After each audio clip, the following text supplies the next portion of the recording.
안녕하십니까? 요한복음 158번째 시간, 예수는 연약한 나를 언제나 그 자리에서 기다리십니다. 예수는 연약한 나를 언제나 그 자리에서 기다리십니다 라는 제목으로 하나님의 말씀 증거하도록 하겠습니다. 본문의 말씀 요한복음 13장 38절에 있는 말씀만 함께 읽습니다. 예수께서 대답하시되 내가 나를 위하여 내 목숨을 버리겠느냐? 내가 진실로 내게 이르노니 닭 울기 전에 내가 3번 나를 부인하리라. 어제 말씀드린 것처럼 37절의 베드로의 고백은 진심이었습니다. 그러나 그 진심이 말씀과 믿음에서 나온 진심이 아니라 감정적으로 흥분된 상태에서 나온 진심이었습니다. 그렇다면 베드로가 이처럼 흥분된 이유가 무엇이었습니까? 우리가 생각해 볼 수 있는 것은 만약 베드로가 하나님의 아들로서의 예수를 알고 있었고 예수의 말씀이 그의 믿음의 기초였다면 이렇게 감정이 격양되지는 않았을 것이라는 것입니다. 예레미야 17장 8절에 있는 말씀을 함께 보도록 하겠습니다. 만물보다 거짓되고 심히 부패한 것은 마음이라 누가 능히 이를 알리오마는 나 여호와는 심장을 살피며 배부를 시험하고 각각 그의 행위와 그의 행실대로 보응하나니. 예레미야의 말씀에서도 알 수 있듯이 굳은 결심과 다짐도 한순간에 허물어지는 것을 볼 때가 많이 있습니다. 그리고 어떤 사람들은 은혜에 감격해하며 모든 것을 내어줄 것처럼 말하고 또 어떤 사람들은 큰 은혜를 받았다고 말하며 결심을 이야기하지만 성도와의 작은 충돌 때문에 낙심하고 좌절하며 모든 것을 포기하는 것을 볼 때가 종종 있습니다.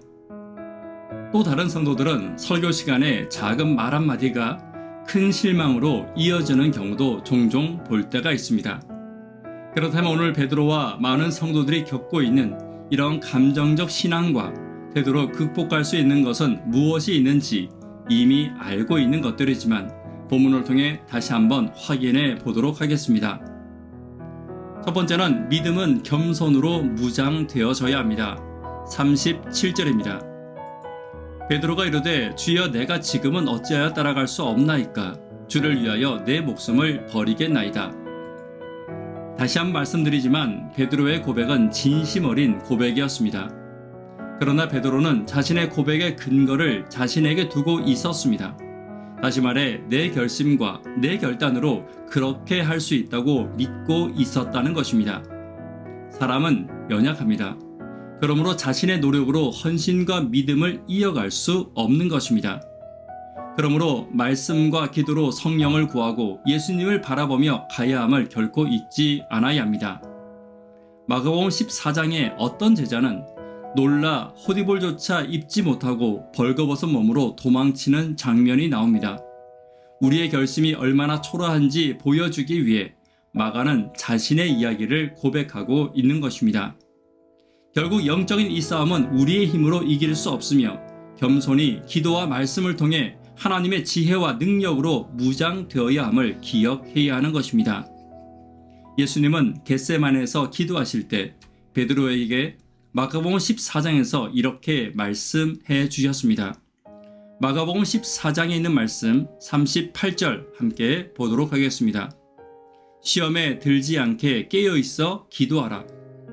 기도하지 않는다면 그 마음을 지킬 수 없음을 마지막까지 알려주신 것입니다.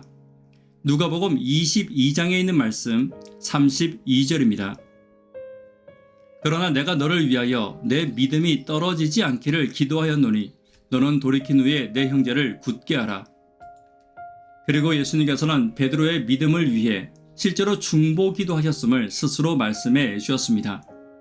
그러므로 성도는 자신의 믿음을 스스로 자만하지 말고 성령의 도우심을 구하고 예수의 중보에 의지하여 믿음을 위해 간절히 간구해야 합니다.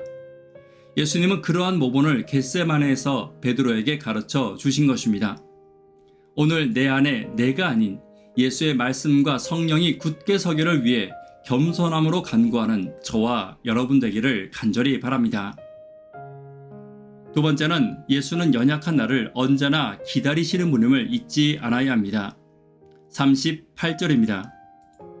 예수께서 대답하시되 내가 나를 위하여 내 목숨을 버리겠느냐? 내가 진실로 내게 이르노니 닭 울기 전에 내가 3번 나를 부인하리라.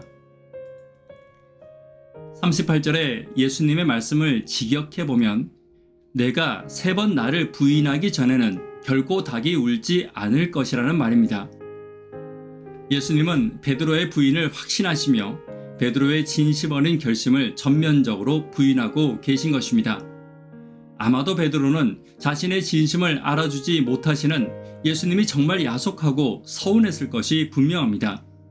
그러나 예수님은 베드로를 무시하거나 그를 부끄럽게 만들기 위해 이러한 말씀을 하신 것은 결코 아닙니다. 예수님은 베드로에게 그가 얼마나 연약한 존재인지를 알게 하시고 또 그를 알고 계신 예수님이 그의 발을 씻기셨고 그를 사랑하셨고 그와 함께 하셨으며 베드로 자신이 예수를 부인하고 넘어질지라도 원래부터 연약한 자신을 사랑하신 예수님은 언제나 그를 지금처럼 사랑하실 것이며 그 자리에서 기다리고 계심을 알려주신 것입니다.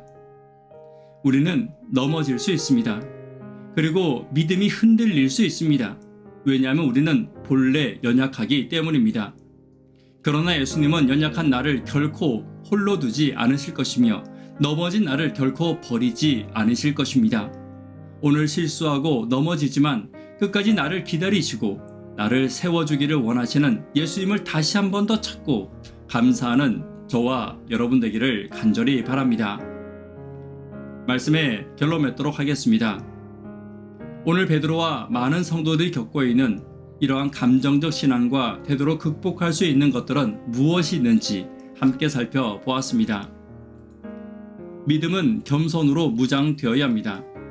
예수는 연약한 나를 언제나 그 자리에서 기다리시는 분임을 기억하는 저와 여러분 되기를 간절히 바랍니다. 기도 제목 함께 나누도록 하겠습니다. 교회와 개인의 성령 임재를 위해 기도 부탁드립니다. 구도자분들을 위해 기도 부탁드립니다. 학생, 청년, 어린이를 위해 간절히 기도 부탁드립니다. 새벽기도와 영버TV를 위해 기도 부탁드립니다. 내 믿음의 연약함을 고백하며 날마다 말씀과 기도와 겸손함으로 믿음을 위해 기도하는 내가 되기를 위해 기도 부탁드립니다. 이 시간 개인적으로 기도하도록 하겠습니다. 감사합니다.